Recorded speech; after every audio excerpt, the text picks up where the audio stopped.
हिंदुस्तान का एक जाना माना नाम, हिंदुस्तान के एक जाने माने उद्योगपति। इनकी पहचान ऐसी थी कि इन्होंने आईपीएल की टीम से लेके फार्मूला वन रेसिंग की जो एक टीम फोर्स इंडिया थी उसमें भी इन्होंने निवेश किया था।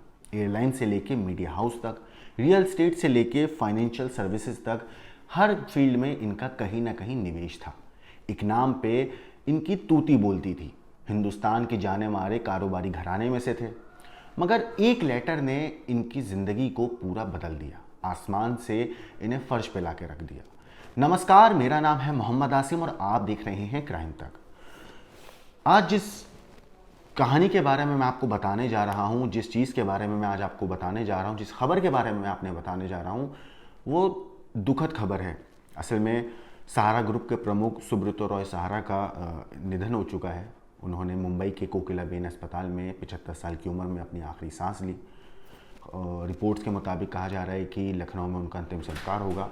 लेकिन कहते हैं कि सुब्रतो रॉय सहारा का जो सहारा ग्रुप था, इसके डाउनफॉल की शुरुआत जो हुई थी वो हुई थी एक चिट्ठी से। मीडिया रिपोर्ट्स में कहा जाता है कि एक चिट्ठी जो रोशन लाल नाम के एक शख्स ने भेजी थी, हिंदी में लिखा वो नोट था। उस नोट में कुछ ऐसे दावे किए गए थे जिसके बाद से इनकी सहारा ग्रुप की साख पर बट्टा लगता जा रहा था। 4 जनवरी 2010 रोशन लाल नाम के एक व्यक्ति ने नेशनल हाउसिंग बैंक को हिंदी में लिखा एक नोट भेजा। रोशन लाल का दावा था कि वो इंदौर के रहने वाले हैं और पेशे से एक सीए हैं। इस चिट्ठी में उन्होंने लखनऊ के सहारा ग्रुप की 2 कंपनियां, सहारा इंडिया रियल एस्टेट कॉरपोरेशन और सहारा हाउसिंग इन्वेस्टमेंट कॉरपोरेशन द्वारा जो बॉन्ड जारी किए गए थे उनकी जांच करने का अनुरोध नेशनल हाउसिंग बैंक से किया था। उनका कहना था कि बड़ी तादाद में लोगों ने सहारा ग्रुप की कंपनियों के बॉन्ड खरीदे हैं, लेकिन ये नियमों के मुताबिक जारी नहीं किए गए हैं।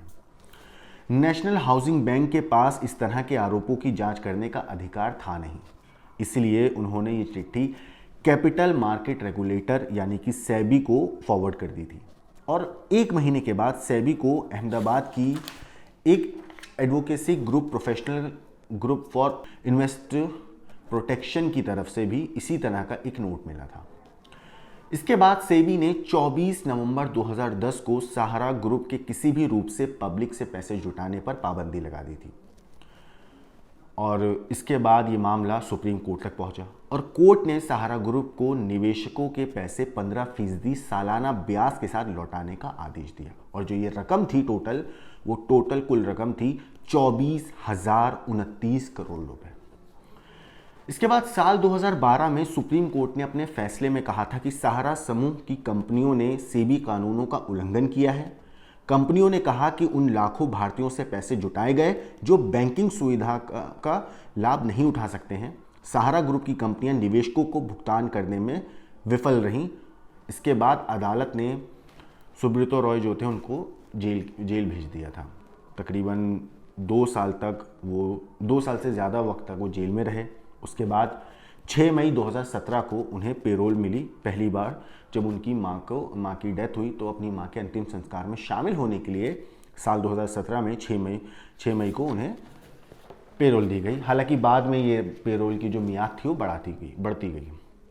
सरकार ने संसद में भी, यहाँ तक कि जब ये पूरा मामला बड़ा हुआ और मीडिया में पूरा हाइप हुआ, लोगों ने सवाल करने शुरू करे, कोर्ट की तरफ से आदेश आए, एक बहुत बड़ा जब पूरा एक मामले ने तूल पकड़ लिया था, तब सरकार ने संसद में एक प्रश्न के लिखित उत्तर में बताया था कि सहारा इंडिया रियल एस्टेट कॉरपोरेशन लिमिटेड ने 232.85 लाख निवेशकों से 19,400.87 करोड़ रुपए और सहारा हाउसिंग इन्वेस्टमेंट कॉरपोरेशन लिमिटेड ने 75.14 लाख निवेशकों से 6,380.50 करोड़ रुपए कलेक्ट किए थे। सहारा का कहना था इस पूरे मामले पे कि निवेशकों के पैसे वो वापस करना चाहता है, हालांकि इसलिए नहीं कर पा रहा है कि जो उसकी रकम है वो सेबी के पास फंसी हुई है। दूसरी तरफ सेबी का कहना है कि वो सहारा के निवेशकों को ब्याज समेत कुल 138.07 करोड़ रुपए की वापस ही कर पाया है। इसकी वजह यह है कि उसे इतने ही दावे मिले। हालांकि सहारा ग्रुप ने इसके बाद रोशन लाल को भी खोजने की काफ़ी कोशिश की, जिस शख्स ने पहली बार वो लेटर भेजा था नेशनल हाउसिंग बैंक को 4 जनवरी 2010 के दिन। सहारा ग्रुप ने रोशन लाल को काफ़ी तलाशने की कोशिश करी, लेकिन रोशन लाल का कुछ भी पता नहीं चला। सहारा ग्रुप के बल्कि वकीलों ने ऑन रिकॉर्ड बताया था इस बात को कि उन्होंने सहारा प्राइम सिटी इशू के मर्चेंट बैंकर E&M सिक्योरिटीज़ ने इंदौर की जनता कॉलोनी में रोशन लाल के पते पर एक लेटर भी भेजा था। हालांकि वो लेटर वापस आ गया था, और ये चीज़ कहकर वापस आई, वहाँ से जो लेटर वापस आया उसकी वजह ये आई कि एड्रेस मिला ही नहीं। मतलब जिस एड्रेस के थ्रू रोशन लाल नाम के उस शख्स ने लेटर भेजा था नेशनल हाउसिंग बैंक को, वो लेटर पे जब इन लोगों ने, इनकी साइड से जब एक लेटर भेजा गया रोशन लाल को ढूंढने के लिए, तलाश करने के लिए, पूछताछ करने के लिए, या जो भी एक वजह थी, वो लेटर वापस आ गया था क्योंकि वो एड्रेस मिला ही नहीं।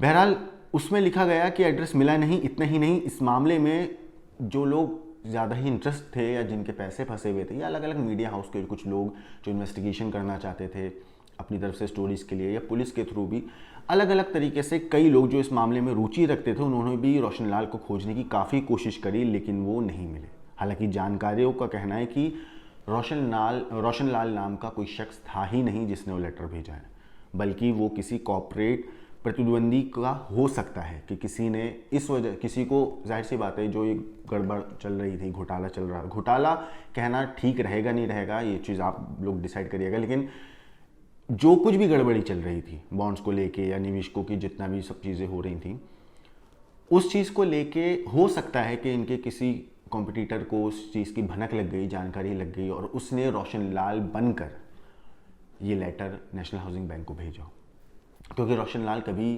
पकड़ा ही नहीं गया। रिपोर्ट्स में कहा जाता है कि सहारा ने कुछ किस्तों में सेबी को जमा पैसों का बड़ा हिस्सा दिया, लेकिन पूरी रकम नहीं दे सका। इन सब के बीच सहारा ग्रुप की कंपनियां और उसके डायरेक्टर्स के खिलाफ कई राज्यों में मुकदमे भी दर्ज हुए हैं। जब पैसे नहीं दे पाए, अलग अलग राज्यों में जो उनके डायरेक्टर्स हैं उनके खिलाफ मुकदमे दर्ज होते चले गए। हालांकि सहारा ग्रुप को राहत तब मिली थी जब केंद्र सरकार ने निवेशकों के रकम लौटाने के लिए एक पोर्टल बनाया था। अब इस केस में काफ़ी चीज़ें हैं जो अभी आनी बाकी हैं। कई निवेशकों के पैसे अभी तक पहुँचे नहीं हैं, कुछ के वक्त लगेगा पहुँचने में, कुछ को मिल भी चुके हैं काफ़ी, कुछ को पूरी रकम भी नहीं मिली है। अलग अलग इसमें चीज़ें हैं, मगर 75 साल की उम्र में सुब्रतो रॉय सहारा का निधन हो चुका है। भगवान उनकी आत्मा को शांति दे। इस पूरी कहानी के ऊपर, इस पूरे केस के ऊपर, इस पूरी चीज़ के ऊपर आपका क्या कहना है, आपका क्या सोचना है, हमें कमेंट करके ज़रूर बताइएगा। बाकी देश और दुनिया की क्राइम की खबरों के लिए देखते रहिए क्राइम तक।